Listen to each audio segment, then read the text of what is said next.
और इन सब के बीच उत्तर प्रदेश का रुख करते हैं, गोरखपुर चलते हैं, जहां पर मुख्यमंत्री योगी आदित्यनाथ इस वक्त लगातार स्वास्थ्य सेवाओं का जायजा ले रहे हैं, कुछ बोल रहे हैं। आप याद करिए, जब पिछली बार मैं यहाँ पर सुपर स्पेशलिटी ब्लॉक को कोविड हॉस्पिटल के रूप में, डेडिकेटेड कोविड हॉस्पिटल के रूप में उद्घाटन करने के लिए आया था, उस समय बहुत सारे लोग ये कहते थे कि साहब इतने पेशेंट नहीं, इतने बेड का ये हॉस्पिटल बनाने की आवश्यकता क्या है। ये 500 बेड का डेडिकेटेड कोविड हॉस्पिटल हम लोगों ने उस समय यहाँ पर बनाया था। और बीच में तो ये भी बात आने लगे कि साहब इसको बंद कर देना चाहिए, तो हम लोगों ने कहा नहीं, बंद नहीं करना है। देश के अंदर, अन्य राज्यों में और दुनिया के तमाम अन्य देशों में जो स्थिति है उसको देखते हुए हमें इसको आगे बढ़ाना होगा। आपने देखा होगा गोरखपुर और पूर्वी उत्तर प्रदेश के हजारों लोगों के जीवन को बचाने में इस डेडिकेटेड कोविड हॉस्पिटल में हमारे यहाँ के चिकित्सकों ने, हेल्थ वर्कर्स ने बहुत बड़ी भूमिका का निर्वहन किया। ऐसे ही प्रदेश के अंदर अलग अलग जनपदों में भी स्थिति है, इसको लेकर के बहुत उसके साथ ये कार्यक्रम हम लोग आगे बढ़ा रहे हैं। आशंका थी, देश और दुनिया के तमाम एक्सपर्ट इस बात को कहते थे कि उत्तर प्रदेश में 5 से 10 मई के बीच में 1 लाख केस पर डे आएंगे, लेकिन टेस्ट एंड ट्रीट के जिस एग्रेसिव अभियान को लेकर के हम लोग चले, उस अभियान का परिणाम है कि आज प्रदेश के अंदर 21,000 पॉजिटिव केस आए हैं। कल 23,000 थे। ये लगातार इसमें गिरावट है, एक डिक्लाइन ट्रेंड की तरफ जा रहा है। यानी हमारा जो कोरोना के खिलाफ रणनीति है वह सफलता के साथ आगे बढ़ रही है। और इसीलिए हम लोगों ने प्रदेश के अंदर कोरोना कर्फ्यू के साथ निगरानी समितियों और आरआरटी को एक विशेष अभियान के साथ जोड़ा है। हर ग्राम पंचायत में एक निगरानी समिति स्क्रीनिंग का काम करे। जिन लोगों को जो लक्षण युक्त हैं या संदिग्ध हैं उनको वहां पे मेडिकल किट उपलब्ध करवाएं और आरआरटी को तत्काल सूचना दें। आरआरटी जाकर के उनका एंटीजन टेस्ट कर लें। एंटीजन टेस्ट के साथ ही वहां पर एक व्यवस्था देख लेना कि अगर उस परिवार के पास, उस व्यक्ति के पास अपने घर में होम आइसोलेशन की सुविधा है तो उसे होम आइसोलेट करने, जिसमें सेपरेट रूम, सेपरेट टॉयलेट है तो होम आइसोलेट की व्यवस्था वहां पर करना। नहीं तो गांव में ही एक क्वारंटीन सेंटर बना करके उन्हें गांव में निगरानी समिति की देखरेख में उनकी वहां पर रहने खाने की सारी सुविधा देना, डॉक्टर का ऑब्जर्वेशन हो। इन चीज़ों को लेकर के निरंतर एक अभियान चल रहा है। और इस अभियान में जितनी जल्दी हम हर पेशेंट को दवा उपलब्ध करवा लें उतना ही मृत्यु दर कम होगा। और ये अभियान इसी रूप में प्रदेश के अंदर हम लोगों ने प्रारंभ किया है। 1 सप्ताह तक ये अभियान चलेगा। दूसरा जो आशंका व्यक्त की गई है, यानी इसके लिए तो टेस्ट की व्यवस्था, आज उत्तर प्रदेश देश के अंदर सर्वाधिक टेस्ट करने वाला प्रदेश है। प्रतिदिन 2.25 लाख से लेकर के 2.5 लाख तक के टेस्ट प्रदेश के अंदर हो रहे हैं। जहां पे पॉजिटिविटी ज्यादा है वहां पे टेस्ट बढ़ाने के लिए उन जनपदों से लगातार कहा जा रहा है। फर्स्ट वेव जब आई थी तो फर्स्ट वेव में हमारे पास जो सबसे अधिक केस आए थे वो आए थे 68,000 एक्टिव केस 68,000 तक थे। और एक दिन में केस आने की संख्या थी वह थी 7,500। लेकिन सेकेंड वेव कितनी तीव्र है आप इसी से अनुमान कर सकते हैं कि हमारे पास एक दिन में जो केस सर्वाधिक केस आए थे 24 अप्रैल को आए थे, वो केस थे 38,055 और 30 अप्रैल तक पहुंचते पहुंचते एक पीक पर था। तब हमारे पास एक्टिव केस थे प्रदेश में 3,10,000, यानी कई गुना 68,000 की 68,000 की तुलना में अगर आप देखेंगे तो ये कई गुना ज्यादा है। ऐसे ही 7,000 की तुलना में आप 38,000 को देखेंगे तो ये 5 गुना से यानी 5 गुना से ज्यादा आ जाता है। ये जो स्पीड है, इसी में इतने ही तेजी के साथ ऑक्सीजन की आपूर्ति की भी मांग हुई। हम आभारी हैं आदरणीय प्रधानमंत्री जी के, भारत सरकार के,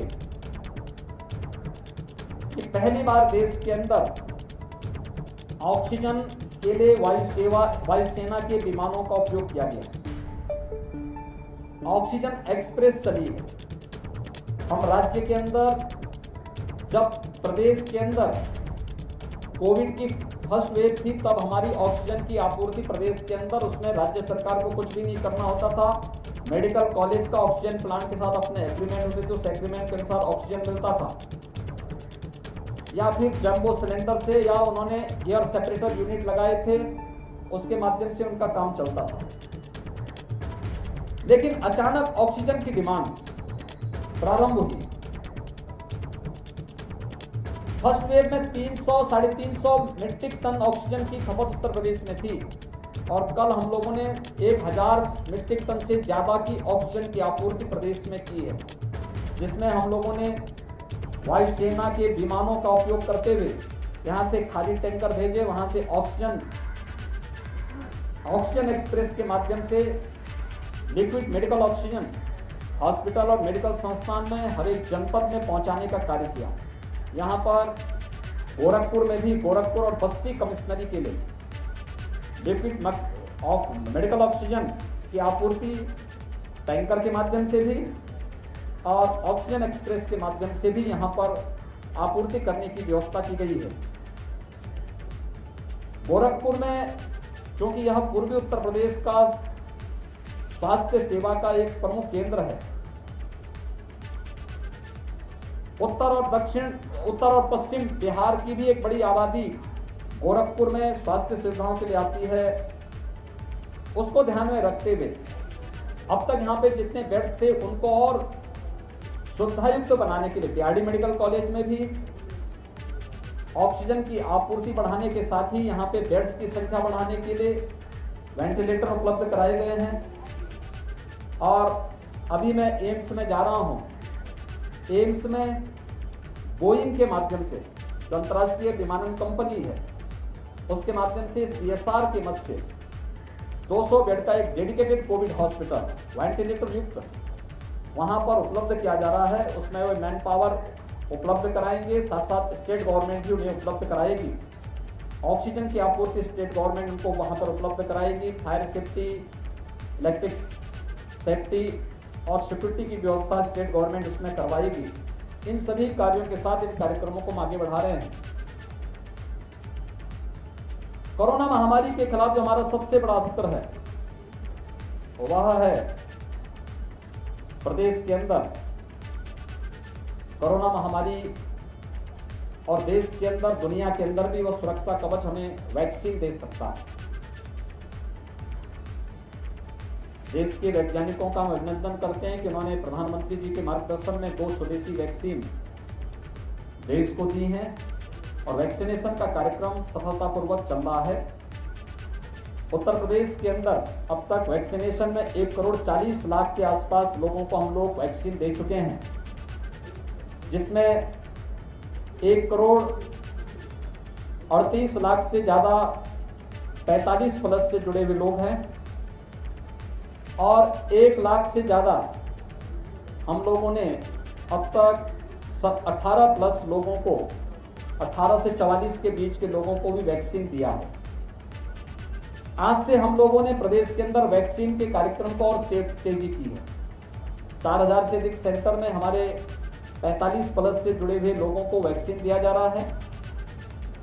18+ के लिए, 18 से 44 के बीच की आयु वर्ग के लोगों के लिए आज 11 जनपद के 200 से अधिक केंद्रों में वैक्सीन उपलब्ध करवाने की कार्रवाई प्रारंभ हुई है।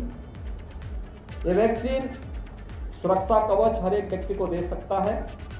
और ये वैक्सीन हर एक व्यक्ति को बिना भेदभाव के निःशुल्क उपलब्ध कराने का कार्य 18 से 44 के बीच में प्रदेश सरकार और 45 प्लस के लिए भारत सरकार के माध्यम से निःशुल्क उपलब्ध हो रही है और इसको हम निःशुल्क उपलब्ध करवा रहे हैं प्रत्येक व्यक्ति को।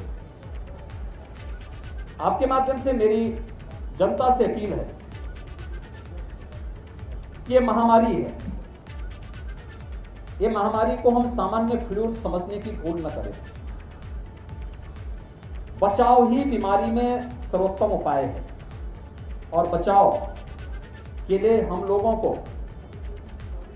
एक कोरोना के जो प्रोटोकॉल तय किए गए, हाई रिस्क कैटेगरी से जुड़े हुए जितने भी लोग हैं वे अनावश्यक रूप से बाहर न निकलें, वे घर में रहें, घर में भी मास्क का इस्तेमाल करें, जिसमें 60 साल से ऊपर के लोग, 10 वर्ष से कम के बच्चे, गर्भवती महिलाएं, कम इम्यूनिटी के लोग, एक या एक से अधिक बीमारियों से ग्रसित लोग, ये सभी लोग इसमें पूरी सतर्कता बरतें। एक एक व्यक्ति का जीवन कीमती है, किसी भी स्तर पर लापरवाही न हो। दूसरा, अगर किसी को बाहर निकलना ही है,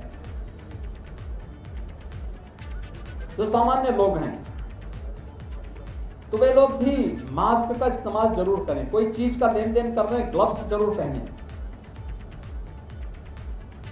इसके अलावा अनावश्यक भीड़ न लगाएं, 2 गज की दूरी का पालन करें। अगर इन सभी नियमों का पालन करते हुए हर व्यक्ति शासन के द्वारा निर्धारित नियमों के साथ जुड़ता है, तो न केवल स्वयं को सुरक्षा प्रदान करता बल्कि समाज को भी वह सुरक्षा प्रदान करने में अपना अमूल्य योगदान दे रहा है। और मेरी अपील होगी कि ये समय लापरवाही का कतई नहीं है, किसी भी स्तर पर नहीं है। आज मैं इसीलिए गोरखपुर और बस्ती कमिश्नरी की समीक्षा बैठक के माध्यम से मैंने यहाँ पर प्रशासन को भी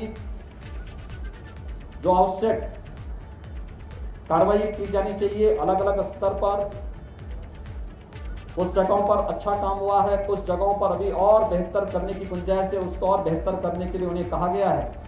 साथ साथ जनप्रतिनिधियों का सहयोग किस किस स्तर पर हम बचाव के साथ कर सकते हैं, इस पर भी एक विस्तृत चर्चा यहाँ पर हुई है।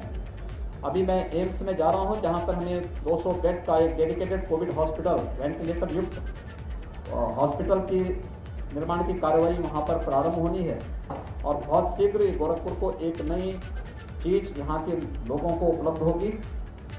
मैं आप सबसे अपील करूँगा कि जागरूकता के इस अभियान में हेल्थ वर्कर्स, कोरोना वॉरियर्स और वे सभी स्वयंसेवी संगठन जो इस अभियान के साथ जुड़ करके लोगों के जीवन को बचाने में अपना योगदान दे रहे हैं, उन सब के मनोबल को हम बढ़ाने में अपना योगदान दें। धन्यवाद।